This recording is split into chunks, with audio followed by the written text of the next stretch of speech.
दोस्तों आज के हमारे इस वीडियो का टॉपिक है कि हमारे घर के लिए हम इन्वर्टर और बैटरी को कैसे सेलेक्ट करें। दोस्तों ये वीडियो काफी ज्यादा इंपॉर्टेंट होने वाला है और दोस्तों ये वीडियो इतना आसान होने वाला है कि अगर कोई इलेक्ट्रिकल फील्ड के अंदर काम नहीं करता है फिर भी वो अपने घर की इन्वर्टर और बैटरी की साइज को निकाल लेगा। दोस्तों अगर आप इन्वर्टर या बैटरी खरीदने जा रहे हैं आपके घर के लिए तो ये वीडियो आप जरूर देखिए। इस वीडियो के अंदर आपको कई जरूरी चीजें पता चलेगी। तो दोस्तों वीडियो को स्टार्ट करते हैं। दोस्तों सबसे पहली चीज एक चीज हमेशा ये ध्यान रखिएगा कि कभी भी हम जो बैटरी का जो सिलेक्शन करते हैं, इन्वर्टर की बात नहीं कर रहा, अभी मैं बैटरी की बोल रहा हूँ, कभी भी हम बैटरी का सिलेक्शन करते हैं तो हमको कभी बैटरी को ज़्यादा कैपेसिटी खरीद लेना चाहिए और ना हमको कम की खरीद लेना चाहिए।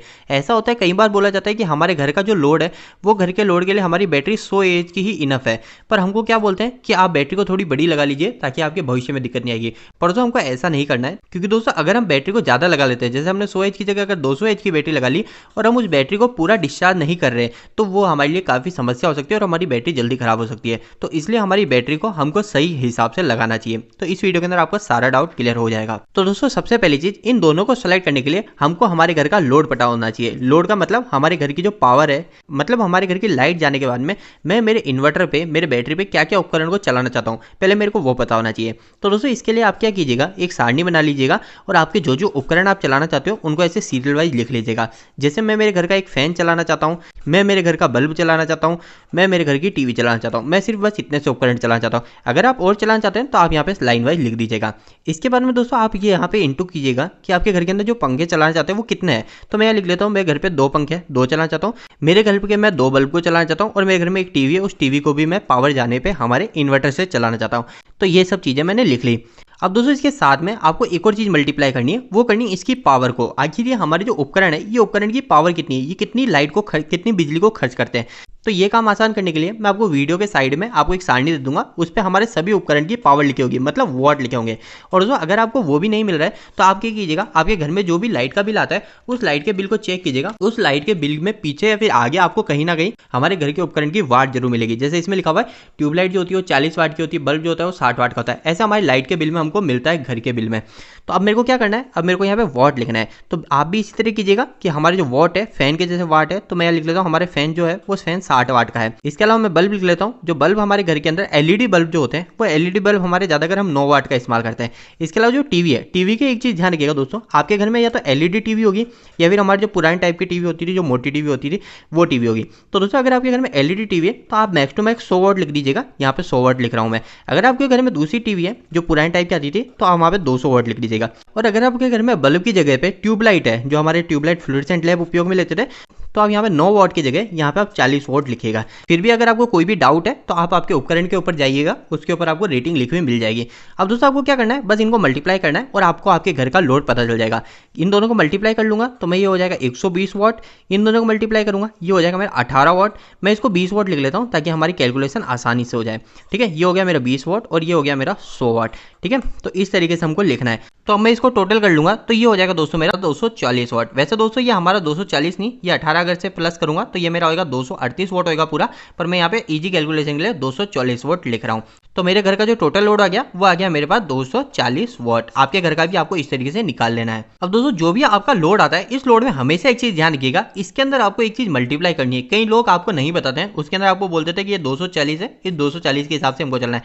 नहीं दोस्तों, आपको हमेशा हमारी जो भी इलेक्ट्रिकल की थ्योरी कहती है वो हमेशा कहती है हमको 25% सेफ्टी फैक्टर के हिसाब से लेके चलना चाहिए। वो 25% आपके कई जगह काम आएंगे, वो इस वजह से भी काम आ सकता है। कभी आपने सारे उपकरण को एक साथ में स्टार्ट कर दिया ना लाइट जाने में, तो हमारे जो पंखे होते हैं, पंखे स्टार्ट होने के समय कुछ ज्यादा करंट लेते हैं। तो उस वजह से अगर हमने इन्वर्टर और बैटरी को बड़ी साइज की नहीं लगाई तो हमारे नुकसान हो सकता है। तो इसलिए हमको 25% सेफ्टी फैक्टर के हिसाब से लेके चलना है। तो 25% कैसे निकालेंगे, आपको बिल्कुल भी टेंशन नहीं लेनी है। आपको सिर्फ आपके जो भी वोट है, जैसे मेरे पास 240 वोट है तो मेरे को क्या करना है, 240 के अंदर आप भी मल्टीप्लाई कर लीजिएगा 1.25, ये वैल्यू याद रखिएगा। तो मैंने यहाँ पे मल्टीप्लाई करा तो यहाँ पे मेरा आ रहा है 300 वाट। अभी दोस्तों जो मैंने आपको बताया इसके अंदर आपको ये चीज हमेशा याद रखनी है, 1.25 मल्टीप्लाई करना। इसके अलावा दोस्तों आपको एक और चीज मल्टीप्लाई करनी है, वो हमेशा ये करनी है कि हमारा जो भी लोड आता है उस लोड के साथ में एक और पावर फैक्टर को मल्टीप्लाई कीजिएगा। जैसे मैं यहाँ पे पावर फैक्टर मल्टीप्लाई करता हूँ, हमारे घर का जो है वो मैं लेके चलता हूँ 0.8। अगर आपको आपके घर का पावर फैक्टर पता है तो आप वो लिखिएगा, वरना आप 0.8 को डायरेक्ट भाग लगा सकते हैं। और दोस्तों ये मैं जो भी चीजें बता रहा हूँ ये मेरे अपने प्रैक्टिकल एक्सपीरियंस के हिसाब से बता रहा हूँ, तो ये सब चीजें आप जरूर कीजिएगा। तो मैंने इन दोनों को भाग लगाया तो ये आ गया मेरा 375 वाट। तो दोस्तों इस तरीके से मेरे को मेरे घर का मेन लोड पता चल गया है कि मेरे को हमारे बिजली जाने पे इन्वर्टर पे कितना लोड चलाना है। तो वो मेरे को चलाना है 375 वाट। आप भी इस तरीके से इसको मार कर लीजिएगा। अब दोस्तों हम इसी वॉट के हिसाब से हमारे इन्वर्टर और बैटरी का सिलेक्शन करना सीखेंगे कि किस तरीके से सिलेक्ट किया जाता है। तो सबसे पहले हम इन्वर्टर को सिलेक्ट कर लेते हैं कि आखिर इन्वर्टर को किस तरीके से सिलेक्ट करूंगा। तो मेरे पास जो लोड है वो है 375 वॉट, ठीक है, ये मेरे पास लोड है। तो मेरे को क्या करना है दोस्तों, मेरे को अब यहाँ पे क्या करना है, हमारा जो इन्वर्टर है उस इन्वर्टर को जब लेने जाता हूँ तो उस इन्वर्टर के ऊपर ही देखना है कि उसकी एफिशिएंसी कितनी है। किसी इन्वर्टर की जो होती है वो 90% होती है, किसी की 80% होती है। इस तरीके से हमारे इन्वर्टर की एफिशिएंसी होती है। तो जो भी उसकी एफिशिएंसी, उस एफिशिएंसी को हमको देखना है इन्वर्टर की, ये काफी ज्यादा जरूरी है। ये एफिशिएंसी क्या होता है, ये एफिशिएंसी इस चीज के लिए होता है कि हमारा जो इन्वर्टर है वो इन्वर्टर हमारा आउटपुट में जो एनर्जी को निकाल रहा है वो बीच में कुछ लॉस तो नहीं कर रहा। तो सभी इन्वर्टर कुछ लॉस करते हैं, तो इसलिए हमारा जिसकी सबसे ज्यादा एफिशिएंसी हो ना, हमको उस इन्वर्टर को लेना है। ज्यादा एफिशिएंसी किसको बोलेंगे, जितना ज्यादा हमारे 100% के पास में आ रही है एफिशिएंसी वो हमारी ज्यादा होगी। वैसे 100% आपको नहीं मिलेगी, पर जितनी पास में। तो जैसे मैं मान लेता हूँ मैं जो इन्वर्टर लेने जा रहा हूँ उसके ऊपर जो इन्वर्टर पे एफिशिएंसी लिखी हुई है वो लिखी हुई है 90%। तो मेरे को क्या करना है दोस्तों, जो भी मेरे जो घर के जो टोटल लोड आए थे, जैसे मेरे पास आया था 375 वॉट, तो मेरे को क्या करना है इन्वर्टर के सिलेक्शन में, मैं यहाँ लिख देता हूँ, इन्वर्टर के सिलेक्शन में आपको क्या करना है, जो भी आपका जो टोटल लोड है घर का, जो भी आपके वॉट आए, पावर आई, उसके अंदर हमको जो इन्वर्टर की एफिशिएंसी है उस एफिशिएंसी को भाग लगा देना है। तो यहाँ पे मैं एफिशिएंसी से भाग लगाऊंगा। तो मेरे घर का लोड था 375 वॉट, तो मैं यहाँ लिख देता हूँ 375 वॉट, और हमारा इन्वर्टर की एफिशिएंसी है उसको आप इस तरीके से कीजिएगा 0.9, 90% है तो 0.9 कर दीजिएगा, और अगर 80% है तो 0.8, ये ईजी में रहेगा आपके शॉर्टकट करने के लिए। तो मैं अभी 90% लेके चला हूँ, तो मैंने यहाँ पे 0.9 लिख दिया। अब मैं इसको भाग लगा के देख लेता हूँ। तो मैंने इन दोनों को भाग लगा के देखा, तो मेरी जो साइज आई वो आई 416। तो दोस्तों मेरे को क्या करना है, ये 416 VA का हमारा इन्वर्टर को लेना है दुकान से, ठीक है। तो ये आपको यहाँ पे ध्यान रखना है।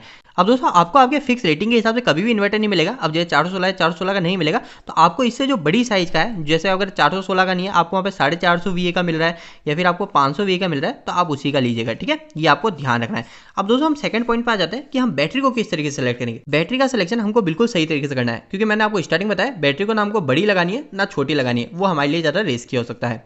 तो दोस्तों बैटरी के सिलेक्शन में आपको बिल्कुल भी दिक्कत नहीं है। इसके लिए मैंने यहाँ पे फॉर्मूला लिख दिया है, काफी सिंपल है। आपको क्या करना है, आपने आपके घर का जो लोड लिया था वॉट के अंदर वो देखना है, आपको कितने घंटे का बैकअप चाहिए वो देखना है, और आपको बैटरी के वोल्टेज देखना है, ठीक है। तो ये तीनों को मैं लेके बैटरी का सिलेक्शन निकाल लेता हूँ कि मेरे को बैटरी कितने एएच की लगानी है। तो दोस्तों सबसे पहले मैं घर का लोड देख लेता हूँ। तो मैंने पहले ही निकाल लिया कि हमारा जो 375 वॉट का हमारे घर का लोड है, तो मैं यहाँ लिख देता हूँ 375 वॉट का मेरे घर का लोड है।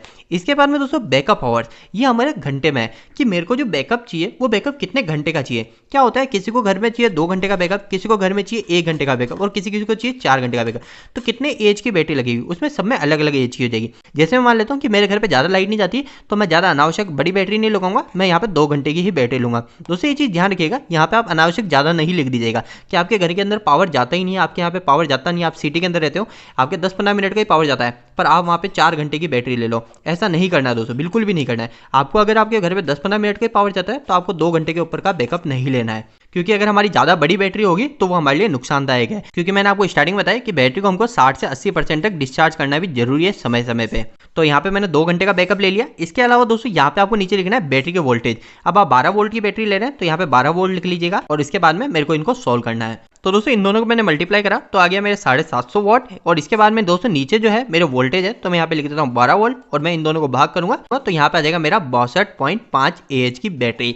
अब दोस्तों बैटरी भी हमको इसी एज की नहीं मिलेगी, तो इस समय हमको क्या करना है, जो भी इससे बड़ी साइज की है, ऐसा नहीं है कि इसके ऊपर 150 एज की आप बैटरी ले आओ। अगर आपको मार्केट में 80 एज की 70 एज की बैटरी मिल रही है तो आप वो ले लीजिएगा, यानी इसके ऊपर जो भी आपको मार्केट में मिल रहा है वो आप एज की बैटरी को लीजिएगा। दोस्तों कुछ जरूरी पॉइंट मैं आपको वापस से बता रहा हूँ कि हम सबसे पहले जो भी वॉट को निकालेंगे हमारे घर की पावर, उसको आपको 1.25 से मल्टीप्लाई जरूर करना है।